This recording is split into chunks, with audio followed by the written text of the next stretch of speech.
אנחנו עומדים עכשיו בליב אורבן. ליב אורבן זה בעצם הפרויקט הראשון שלנו כ-EOF סייפרוס, בעניין שמנוהל על ידי רשת ליב קולקשן, שבעצם יוצרת חוויה אחרת בלרנקה. הבניין עצמו נבנה על ידינו 22 דירות, 18 דירות של 1 bedroom, 4 דירות של 2 bedroom. הבניין היום מנוהל לתקופות קצרות, ופה בעצם התמנו את כל הערכים המרכזיים שלנו. מקום שבעצם באווירה הרבה יותר בוטיקית, כבניין מגורים מנוהל, דירות ולא יחידה מלונאית, דירות של 50 מטר עד 95 מטר. הפרויקט הזה בעצם הוא היום, כמו שאתם רואים, מדורג הכי גבוה בכל קפריסין, 9.7 בבוקינג, קרוב ל-500 תגובות, והוא מנוהל לטווחים קצרים, שזו בעצם ההזדמנות העיקרית שראינו פה, שהשוק צמא לה. זה בעצם יחידות גדולות של מגורים, מרועטות ומובזרות ברמה הכי גבוהה, והבניין כרגע מלא. We are fully booked? Nearly. 2 apartments available from 22. בראבו קיריאקוס.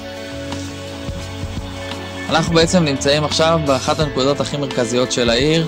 מפה אפשר לראות את כל העיר, מרחק הליכה מכל הברים, המסעדות וכל היעדים המרכזיים של העיר. לרנקה עיר מאוד מאוד קטנה, אנחנו יכולים לחצות את העיר ב-15 דקות. עיר שמשנה בעצם את כל הצביון שלה בשנתיים האחרונות.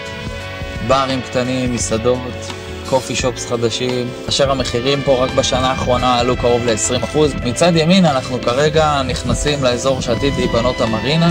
הפרויקט של המרינה הוא כבר פרויקט שהוא חתום על ידי הממשלה ובחסות העירייה ויזמים פרטיים. מיקסט יוז של פרויקט רזידנציאל, מגורים וגם מסחר. העבודות בעצם החלו כאשר מתחילים בנמל הגינה, שעתיד לקבל ולקלוט אליו קרוב ל-2,000 סירות מכל מקום במזרח התיכון, אם זה מישראל, אם זה מיוון, אם זה מטורקיה. מצד ימין אנחנו יכולים לראות את כל האזור הפטרוכימי שהיה בלרנקה עד לפני שנתיים, אזור שקיבל צו פינוי, ובעתיד הקרוב בצמוד לפרויקט של המרינה עתיד להיבנות פה פרויקט אפילו יותר גדול מהמרינה עצמה. ועוד רגע אנחנו נכנסים בעצם לכפר אורוקליני. גם אני בחרתי לגור באזור הזה, אזור שהוא מאוד מאוד טוב מבחינת מחיה, מגורים. יש הכל בעצם בתוך הכפר עצמו, אם זה סופרים, אם זה שירותי רפואה, אם זה מסעדות וחופי הרחצה הרחבים והגדולים של לרנקה. אנחנו בעצם נמצאים כרגע בפרויקט שלנו ליב רזידנס אורוקליני. בפרויקט עצמו יש 60 יחידות דיור של דירות בתמהיל מאוד מגוון שהבנו שהשוק צמא לזה. סטודיו, 1 bedroom, 2 bedroom, ויש לנו בעצם וילות.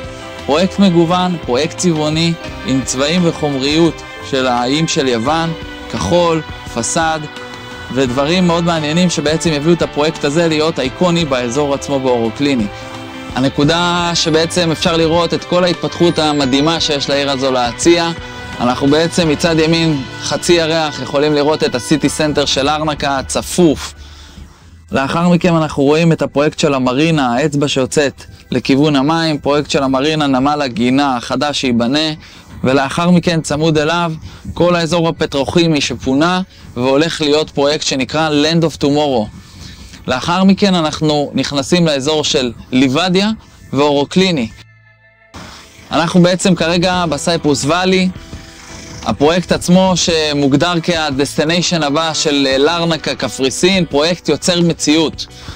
אנחנו כרגע מול 30 דונם קרקע, 24,000 מטר בנייה, בשימוש מעורב של מגורים, שטחים מסחריים, ברים, בתי קפה, מתחם וולנס, וכל הפרויקט הזה בעצם בהוויה של ריזורט שעוד לא קיים בלרנקה.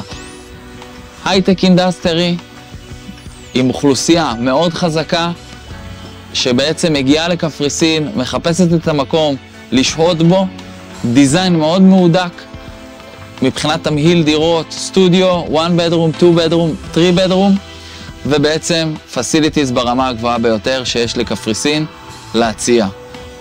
לאחר סיום שלב הבנייה אנחנו ננהל את הפרויקט תחת רשת ליב, וככה אנחנו בעצם יוצרים את המציאות האמיתית של לארנקה החדשה, סייפרוס ואלי.